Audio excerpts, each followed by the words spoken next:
Well, our favorite taco is back with more threats of retaliatory tariffs. This time, it's Canadian-made aircraft because Trump's feelings were hurt. According to reports, the Trump administration is now threatening new tariffs hitting Canada's aerospace industry, one of the most tightly integrated manufacturing sectors across North America, integrated with the U.S. economy. Canadian aircraft aren't foreign in the way that Trump pretends they are. U.S. airlines rely on Canadian aircraft. U.S. suppliers build components for them. U.S. maintenance crews service them. U.S. passengers are flying on them.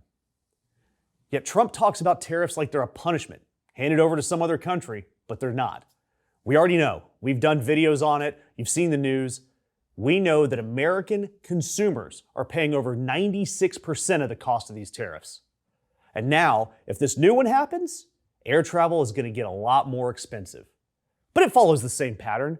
We know this isn't really going to flesh out, I hope. Trump announces a tariff, executives scramble, the damage lands on you, the consumers, that didn't ask for this fight.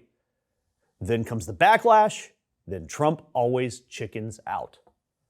So why the new threat against Canada? Because Canada's Prime Minister, Mark Carney, doubled down on his comments that he made about Trump at Davos.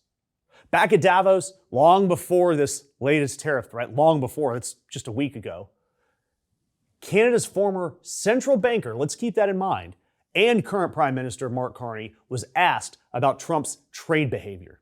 And instead of insults like our orange menace, Carney calmly explained that trade wars don't work, that tariffs are paid by consumers, and that serious countries are not governed by impulse. He said that countries, like Canada, should diversify their trade agreements. And it went viral. And it stuck out because it was in such sharp contrast to the rambling, incoherent speech made by Trump, where the tiny-handed little baby could barely read his teleprompter.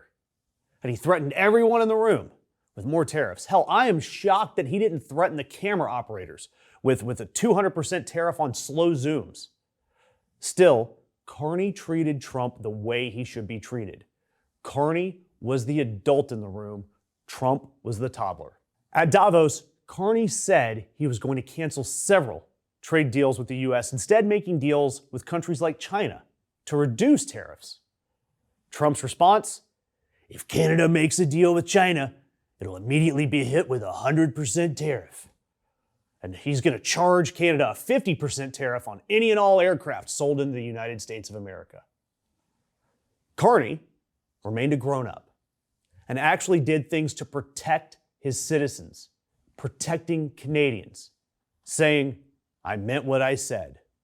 So when Taco Trump threatened, Canada didn't blink. And despite claiming that workers love him, when Trump threatens aircraft tariffs, he's not standing up for American workers. He's raising costs for U.S. airlines, hurting our economy, and setting the stage for higher ticket prices that American families are going to end up paying because he is a child.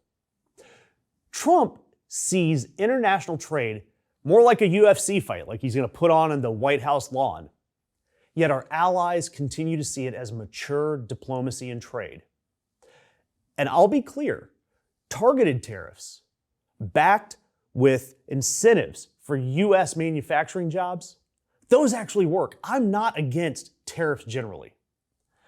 But tariffs because I don't like what that guy over there said about me, or I don't want you doing business with that guy over there, that's childish.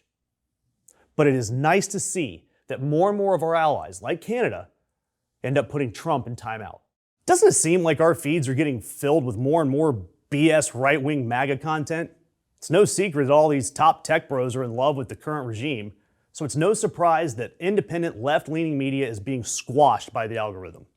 If you like our content and content like us, it doesn't take long to click that thumbs up, share, comment, or subscribe. So please help us keep the truth alive.